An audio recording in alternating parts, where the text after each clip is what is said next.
नमस्कार दोस्तों, मैं हूं गोपाल राजपूत करण। मेरी दिल्ली मेरी शान की विशेष चर्चा में आज हम चर्चा करने जा रहे हैं भगवान श्री राम की। इस वक्त हम सर्वोदय विद्यालय के अंदर हैं, दीनदयाल उपाध्याय मार्ग पर। हमारे साथ स्कूल के श्री अजय चौबे जी हैं, जो कि यहाँ पे प्रधानाचार्य के रूप में कार्यरत हैं। 75 सालों में पहली बार भगवान श्री राम 26 जनवरी की परेड में दिखे।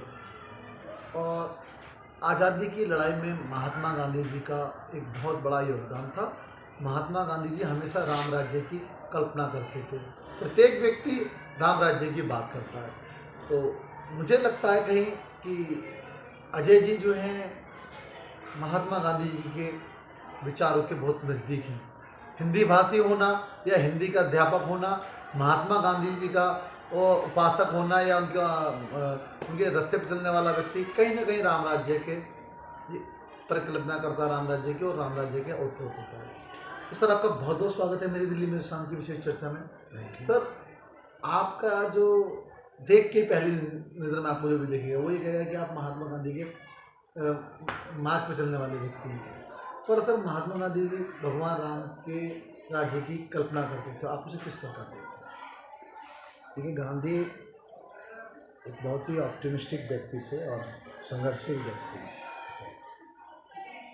इन महानायकों में थे जिन्होंने अंधेरों, जब बिल्कुल डार्कनेस, जब हमारे पास कुछ भी नहीं था, तब उन्होंने संभावनाएं की। और उन्होंने राम के जीवन को, राम जो वाल्मीकि की रामायण को ज़्यादा मैं उस पर यकीन करता हूँ, मैं उसका रीडर भी रहा हूँ। तो जो वाल्मीकि रामायण की जो एक था, मतलब उसमें एक चित्रण था कि किस तरह से एक महापुरुष को होना चाहिए। गांधी उनको भगवान या कोई कॉस्मिक एनर्जी की बजाय उन्होंने वर्ल्डली, मतलब एक फिगर के एंटिटी के रूप में देखा कि किस तरह से सामान्य जीवन में उनका अनुपालन किया जा सकता है। और मतलब जो कलेक्टिव जीवन है, जो सामुदायिक जीवन है, चाहे वो परिवार में हो या पड़ोस में हो, समाज में हो, देश में हो, कैसे उन मूल्यों को आरोपित करके जीवन जिया जा सकता है। तो ये किया था। त्याग जो है उनका बहुत बड़ा। आप देखिए, मतलब हमारे पास 2 महाकाव्य हैं, एक गीता और एक रामायण है। जहाँ गीता कहता है कि भाई आप अन्याय के विरुद्ध क्या करें, कि मतलब खड़े होइए और मतलब न्याय के लिए आप संघर्ष कीजिए। वहीं पे देखिए रामायण जो है वो कहता है कि नहीं, आपको त्याग भी करना होगा। यानी यदि आप किसी के साथ संबंधों में हैं तो आपके पास सत्ता हो या पैसा हो या सुविधाएं हो, उसका त्याग भी करना चाहिए। और आप देखिए, भरत भी भागते हैं उनको लेने के लिए, तो मतलब वो त्याग हुआ, तो उसके लिए उस तरह की भावना भी है। तो और उसके बाद से जाके अपने इतना कष्ट में जीवन जीना और एक बड़े सत्य की ढूंढ तलाश करना, धर्म को स्थापित करना। धर्म मतलब सत्य के रास्ते को, न्याय प्रियता के रास्ते को, शांति और सहअस्तित्व के रास्ते को। सबसे बड़ी बात यह है कि चाहे कोई भी बीइंग हो, चाहे ह्यूमन बीइंग्स हो, एनिमल बीइंग्स हो, या छोटे मोटे कीटाणु हो, जीव जंतु हो, उन सबका अपना सहअस्तित्व हो। यानी कि उनके बीच कोई कन्फ्लिक्ट ना हो, सब एक दूसरे के साथ मतलब रेसिप्रोकेसी के साथ रहे। यही तो राम का संदेश था। यही तो एक चीज़ जानना चाहेंगे कि महात्मा गांधी जी कहते थे इंसान की ज़रूरतें कम होनी चाहिए, इच्छाएं कम होनी चाहिए, तो आदमी का व्यक्तित्व तो मजबूत होता है। इसमें कितने सच्चाई है? ये देखिए, सवाल है कि हमारे पास जो है, यदि हम आधुनिक युग के भाषा में कहें तो नेचर ने हमें 4 कंपार्टमेंट दिए हैं। एक भौतिक है जिससे हमारा शरीर है, इंद्रिय सुख है। एक हमारा है मानसिक है जिसको हम मन कहते हैं। दूसरा हमारा शारीरिक है और तीसरा है, चौथा है आपको स्पिरिट। तो देखिए, हुआ क्या है कि यदि हम सभ्यता को देखें, मानव सभ्यता को, तो मानव सभ्यता में हमेशा आपको मटेरियलिस्टिक और स्पिरिचुअल जो रियलिटी होती है, इनके बीच एक बैलेंस होना चाहिए। कि जब भी आप देखिए ना, जहाँ जब भी मटेरियलिस्टिक का और अध्यात्म के बीच संतुलन बिगड़ा है, वहाँ सभ्यताएं संकट में आई है। तो गांधी जिस समय ये प्रयोग कर रहे थे, राम तो इसके जीते राम राज्य में, तो इसकी कल्पना ही है कि दोनों का संतुलन हो, भौतिक उन्नति भी हो और साथ साथ आध्यात्मिक प्रगति भी हो। गांधी जिस समय कर रहे थे तो भौतिकता का ही एक तरह से कहिए कि आक्रमण था, निवेशवाद जो था, कोलोनियलिज्म था, एक तरह से वेस्टर्न मतलब जो इंडस्ट्रियलाइजेशन था और उससे उपजी जो एक भौतिक अंधता थी, दूसरे को कैप्चर करना, दूसरे का शोषण करना, उसी की उस आतताई के विरुद्ध इन्होंने जो है, और जिसके साथ शोषण आता है, जिसके साथ मतलब किसी को के साथ हिंसा आती है, उसी का जवाब गांधी ने मतलब आध्यात्मिक तरीके से दिया।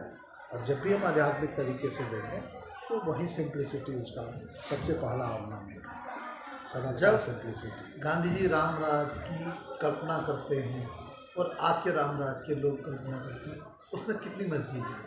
देखिए, गांधी जो राम राज की कल्पना करते हैं वो मतलब गैर विचारधारा, मतलब आइडियोलॉजिकल नहीं है, ट्रांस आइडियोलॉजिकल। मतलब आज जो है आइडियोलॉजिकल है। एक हम आइडियोलॉजी के गोद में बैठ के और मतलब हम उसकी टिप्पणी करते हैं। जैसे मान लीजिए हम हिंदू आइडियोलॉजी के एक, और ये भी कौन सी आइडियोलॉजी, एक पॉलिटिकल आइडियोलॉजी के कंटेक्स्ट में हम उसके पेरीफेरी में, उसके डोमेन में बैठ के हम अलग तरीके से इंटरप्रेट होते हैं। गांधी ने जो जिसकी बात की थी वो ट्रांस आइडियोलॉजिकल था, मैंने विचारधारातीत, और वो था आपको अस्तित्व में। गांधी जो थे वो अस्तित्व देखते थे कि इसमें मतलब एक ऐसा एक स्पेस बनाना, एक ऐसा परिवेश बनाना सभी के लिए जगह, सभी सम्मान से और अपने अधिकार के साथ रह सके, और न केवल व्यक्ति बल्कि सभी जीव जंतु। और इसीलिए उन्होंने अहिंसा को और सत्य दो जो है, उन्होंने इसके बहुत बड़े उनके उपकरण थे, बहुत बड़ा शस्त्र था जिसके द्वारा वो रामराज की व्यवस्था बनी। और जब भी अहिंसा और सत्य आएगा, सिंप्लिसिटी भी आएगी, सामान्य जीवन भी आएगा, कोई विलासिता नहीं होगी। तो ये सारी चीज़ें थी। आज के समय में आज के छात्रों के लिए भगवान श्री राम और गांधी जी कितने धरातल पे या वास्तविकता में लोग उपयोगी? देखिए, बहुत उपयोगी है। यदि हम देखें, यदि हम रामायण नहीं पढ़ सकते हैं, हम वेदों को बढ़िया से नहीं पढ़ सकते हैं, और होता क्या है कि आज हम व्हाट्सएप यूनिवर्सिटी और बाकी जो मीडिया है जो कि एक विचारधारा को मतलब प्रसारित कर रही है और कहीं ना कहीं से हमारे ज्ञान को, हमारी समझ को प्रदूषित कर रही है, विरूपित कर रही है, तो वहाँ पे हमें राम को भी समझने की ज़रूरत है और गांधी को भी समझने की ज़रूरत है। क्योंकि और अभी के जनरेशन को तो जितने भी ये रामायण है, गीता है, वेद है, और इनका अध्ययन तो करना चाहिए। ये तो मुझे लगता है करिकुलम का हिस्सा बनना चाहिए, स्कूल में ये तो होना चाहिए। और मैं यही नहीं कह रहा हूँ, हमारे पास कुरान की भी कुछ चीज़ें आनी चाहिए, हमारे पास मैंने उसकी भी कुछ अंश आने चाहिए, तभी तो शायद मूल्यों को हम, पहले था कि स्कूलों में ज़रूरत नहीं थी क्योंकि समुदाय इसकी मतलब एजुकेशन देता था। जो कम्युनिटी पेडागॉजी थी वो एजुकेट करती थी, लेकिन कम्युनिटी अब है नहीं, अब तो सब कुछ बिखरा हुआ, अब तो परिवार भी ज्वाइंट नहीं रहे। तो इसलिए ज़रूरी है कि हम स्कूल भी करें, तभी सरकार का दायित्व बढ़ गया क्योंकि संयुक्त परिवार खत्म हो रहे हैं। और सामुदायिक pedagogy, community pedagogy, family pedagogy weekend हुई है, नहीं रही है। तो इन सब की शिक्षा का दायित्व भी स्कूलों पे आ पड़ा है, तो हम मतलब ज़रूर देना चाहिए हमें। और इसको यदि हम एक अस्तित्व, मानव अस्तित्व के संदर्भ में हम इसको आर्टिकुलेट करेंगे तो इसका चरित्र गैर विचारधारात्मक होगा और सभी के लिए सब इसको स्वीकार करेंगे। कोई ऐसा नहीं कम्युनिटी होगा जो इसको स्वीकार नहीं करेगा। जैसा कि डॉक्टर साहब ने बताया कि भगवान श्री राम व महात्मा गांधी आज भी युवाओं, छात्रों के लिए उतने ही उपयोगी हैं, उन्हें उपयोगी हैं जितना आज से सदियों पहले थे। और अब जब संयुक्त परिवार नहीं रहे हैं तो सरकार का दायित्व बढ़ गया है, स्कूलों में शिक्षा को नए तरीके से लाया जाए, हमारी सांस्कृतिक पहचान जो है किस प्रकार होगी, ऐसे पाठ्यक्रमों में जोड़ा जाए।